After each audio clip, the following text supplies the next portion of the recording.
Abu Hurairah, قال يا أبو هريرة, can you tell me something that you heard from Rasulullah? Abu Hurairah said, yes.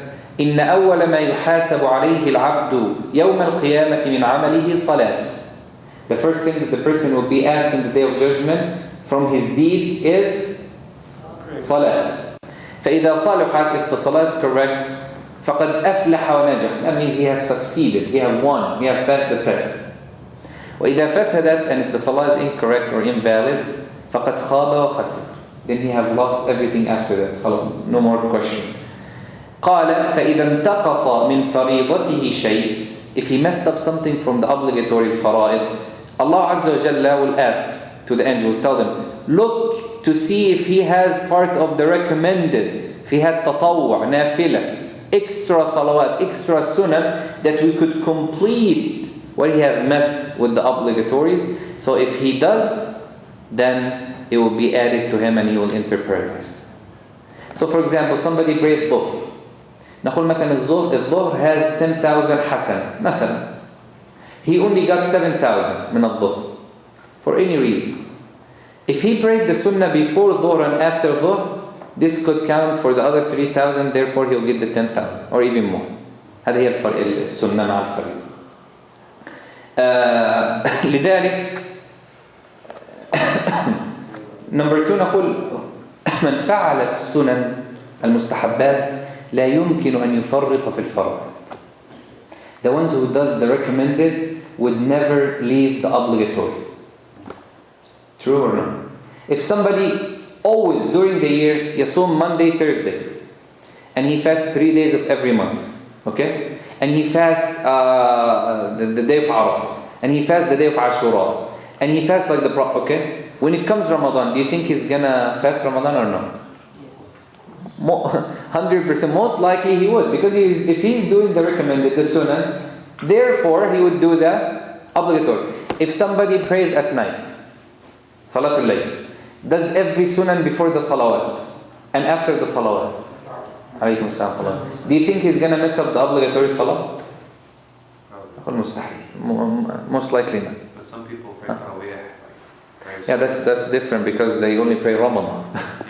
Yeah, that's not considered to be one of those who follow the sunnah. They just follow the act of the ibadah during the month of Ramadan. Now, طبعا it will raise and elevate your good deeds because it's added to the good deeds that you do. So that's why it's better to do the recommended all the time.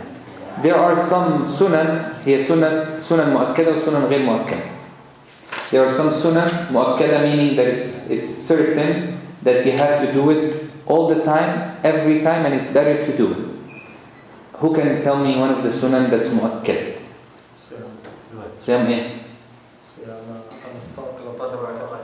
Okay, fasting 13, 14, 15. Okay. Prophet never left that, huh? Huh? Sunnah mu'akkada, yeah. Before Fajr? The 2 rak'ah before Fajr, Rasulullah sallallahu alaihi wasallam never left these 2 rak'ah. And if he missed these 2 rak'ah before Fajr, when did he pray it? Right after Fajr. Right after Fajr. But it should not become a sunnah to pray every day after Fajr. So you wake up late, you come for Fajr, you pray the sunnah after. La. Sunnah is before Fajr. Now, rak'atay al-Fajr, one of the sunnah that is 100% طيب sunan غير مؤكدة, that the Prophet did it but not all the time, he left it most of the time, especially sunan salah asr, the 4 rak'ah before salat al-asr. The Prophet ﷺ used to pray it and sometimes he didn't pray it. فنقول هذه من السنن غير المؤكدة. If somebody starts the sunnah, this is a question. لو أن أحد بدأ السنة, somebody started the sunnah, can he break the sunnah in the middle of it and leave the sunnah? يعني مثلا, if somebody starts something that's a sunnah and something happened, can he stop? Or does he have to continue that, or it's a must to continue? According to Abu al-Ahnaf, no. According to Abu Hanifa rahimahullah, says that if you start the mandu, the sunnah, if you start it, you cannot stop it. And if you stop it, you have to redo it. So if I start fasting for the sake of Allah, Okay? Middle of the day, قلت خلاص I'm gonna break my fast. قال لك أبو حنيفة, you have to repeat that day. Because you already started the ibadah. The other ulama said no. If you start the ibadah, especially the siyam, you could break it for any reason. Or not even for a reason. لأننا عندنا حديث النبي صلى الله عليه وسلم asked Aisha one day, قال what do we have to eat today? Do we have food in the house? فقالت عائشة لا ليس عندنا طعام صلى الله عليه وسلم. So she said no. Wallahi, we don't have anything to eat today. This is the Prophet's house. صلى الله عليه وسلم. He had nothing to eat. فقالت, so Rasulullah said, then I'm fasting. فخرج النبي صلى الله عليه وسلم. Then he went out, spent maybe till ظهر or so on. He came back. فقالت عائشة إن لنا جارة أهدتنا أو جاءتنا تزورنا وأهدت لنا حيث يعني بعض القليل من الطعام little bit of food. فقال النبي أحضر ثم أكل. So the Prophet changed his intention in one day twice. First he woke up and he asked, do we have food? So that means he was fasting ولا لا? لا, he was not fasting because he asked for food. قالت عائشة, we don't have food. What did he say? I'm fasting. So he changed the intention. Then he went out, he came back, she said somebody gave us a gift, they gave us some food. So the Prophet said, let's break our fast. So he ate during the day. So he fasted, then he broke the fast. So you could do the ibadah of the fasting and you break it even if there is no excuse for it. But according to some ulama, other than fasting, if you start it, it's better to continue than cutting off your ibadah. وهذا هو المستحب. يبقى المستحب ما يثاب فاعله امتثالا ولا يعاقب تاركه وإن كان ملوما على إنه يترك الفعل.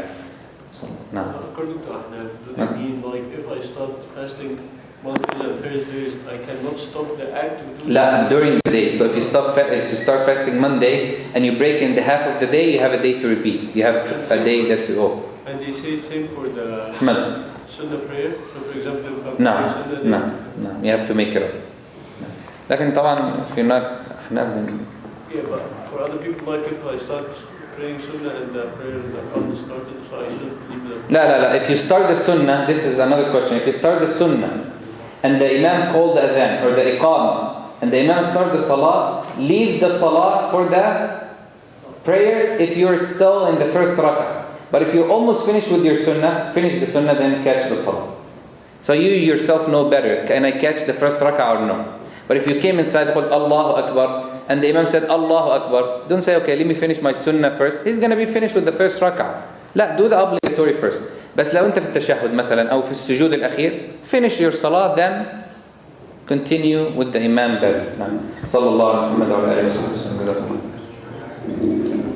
Can you make that short?